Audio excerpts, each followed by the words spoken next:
on senior night, her picture, considering the long road you've taken with her to get to this point? It's been emotional.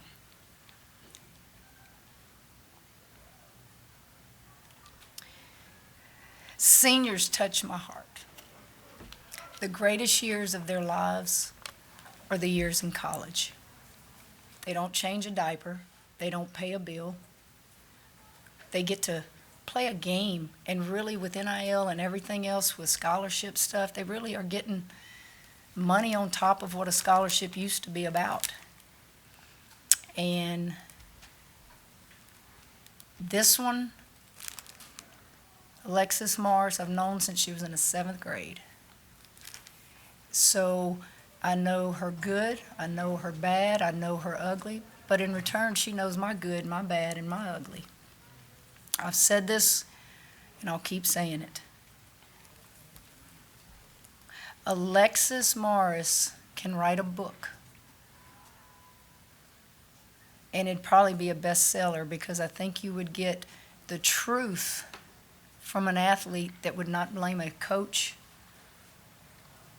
like a lot of athletes do. And to see her come, have fun, play in front of that kind of atmosphere again, have an opportunity to be drafted, it's emotional. But I was emotional for all 4 of them, before the game and after the game, because they will never play another regular season last game in their home arena. They'll play a couple more games in the playoffs. But when they take that uniform off for the last time and they hang it in that locker room or in that locker,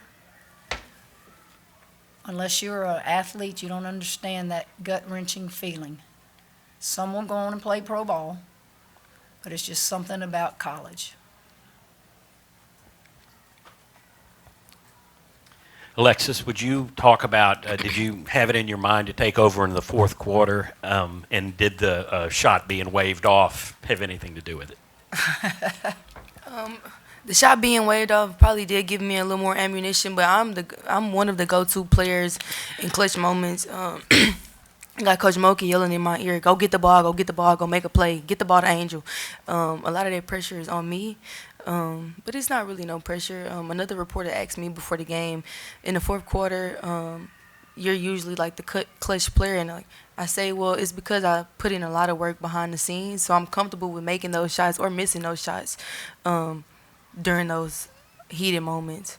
But it's something I definitely embrace, and fortunately, I just been fortunate to knock them down in this type of atmosphere, thanks to our fans, because I don't think I could do it without our fans and my coaches and my teammates believing in me.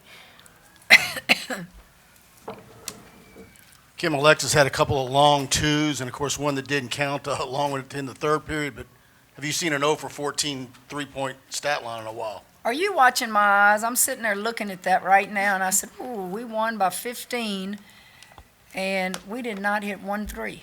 I knew Jasmine didn't hit a 3, but I didn't realize that we shot it 14 times and didn't make 1. I don't know that I've ever been a part of a game where we didn't make at least a 1 3, but I'll take those 27 free throws. I'll take those 48 rebounds. Whatever it takes. They came through and won. 8 turnovers, I see that too, because I've been harping on that. We just played, in my opinion, the hottest team in the SEC. Those guys take you off the dribble as good as anybody. They played South Carolina to within 8. They have beaten a lot of teams here of late. They're playing good, and they will get in the NCAA tournament. If they don't, it would be awful. And I told Sam that, their coach. They're playing hard for him. He runs good stuff, and I was proud of our effort. Coach, aside from the poor 3-point shooting performance tonight, was this the kind of game you wanted to see going in to the postseason, knowing that the SEC tournament is coming up? I'll say this again. If I was the champions of the SEC, if 2nd place, I struggle the older I get with why do we play conference tournaments? Why do you play them if you're already in pretty good shape for postseason? You play them for the Cinderellas. You play them for those that are on the bubble. So I have to motivate this team to understand, oh yeah, we're competitors. We're going to play for something. Now, I've never won an SEC tournament game as a coach. We got knocked out right out of the gates. And then Kentucky went on and won it last year. So our goal is to win one more in the SEC tournament than we've done since this staff has been here. LaDazhia, you were able to make shots that were really important for the team. How do you feel coming out here for your senior night and helping your team get the win? Really, I just did things that we worked on in practice. We really emphasized getting into the post, and we knew how they were going to play us. So we knew we had one-on-one opportunities, and I was just able to just knock down shots that I work on in practice. Big stat. Look at the offensive boards. Big stat, 21-3. That's a big stat, guys. LaDazhia, this is your third game with where you kind of stepped up. Is your end of your senior year approaching, having something to do with that? Do you feel that? I just think it's just me being aggressive and knowing that I could score the ball also, and just playing my role and doing whatever my team needs me to do.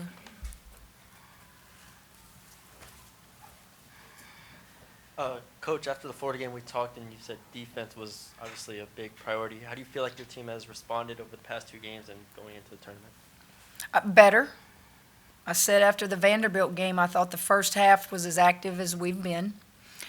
Tonight, I can't just say we were as active, but a lot of that has to do with Mississippi State. They are hard to defend. And when you get caught in a one-on-one situation trying to defend the dribble, do I help? Do I not help? Do they kick it out for a 3? Here's the thing. They only made 4 threes. And I want to say 2 of their 4 were post players. So I thought we did a good job of taking away the 3 ball.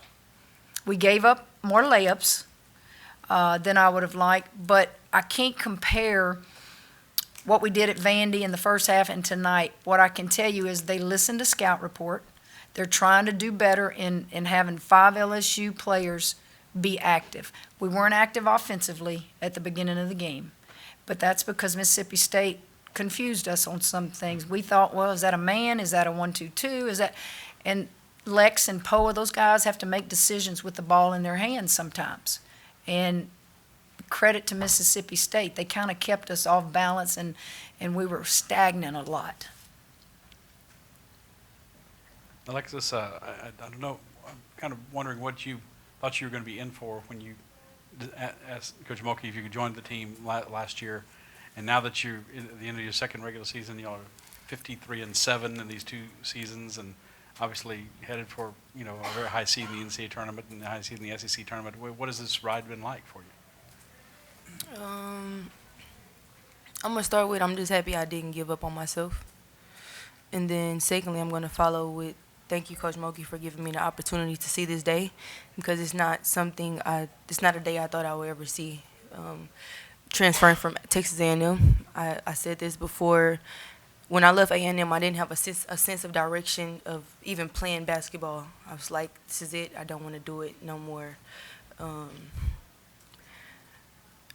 So I'm just thankful to see and celebrate these moments with people who've known me since I was a kid. I think that's most important, just being around people who believe in you. Coach Mulkey believed in me since I was in the 7th grade. So thank you, Coach.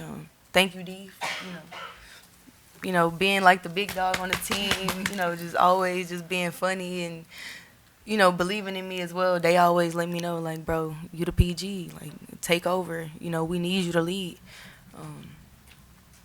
It's been definitely remarkable and memorable, and I'm definitely going to miss these days, and I'm going to miss LSU and the fans, and miss Lori back there. She's quiet, but, she shows me a lot of love, and I'm surrounded by people who genuinely care about me, and it's kind of hard to find in the next chapter I'm about to take. So, I appreciate it. There are things that you wouldn't know that are important to us as a team that I'm seeing we're getting through. One of the biggest, and you won't write about it, but one of the biggest things that was done in that game tonight, other than rebounds and scoring and winning and all those things, was this kid right here gathering her team at the foul line one time. And I looked at my coaching staff and I went, wow. That's when you know she has a sense of urgency and that it's okay to speak up and that I'm a senior and it's okay for me to gather us together at that foul line and call out the play. And that means absolutely nothing to you. But as you continue down this road of trying to win the next game, it's a sense of ownership. And Day doesn't even know I saw that, but you did that, didn't you, Day? Yeah. Yeah. And the other day at Vandy, before the game, she did a team check to make sure everybody was locked in. Coach, you wasn't back there, but that's right. that's a huge moment for Day because she's mild and she's quiet and laid back. It's like, okay, we better get locked in. LaDazhia, Alexis, as you guys watched that senior montage on the Jumbotron, it must have been hard to contain yourselves. What were some of the things going through you guys' minds as you had to wrap around this fact that it was your last home game? Well, we still got 2 more home, but Yeah.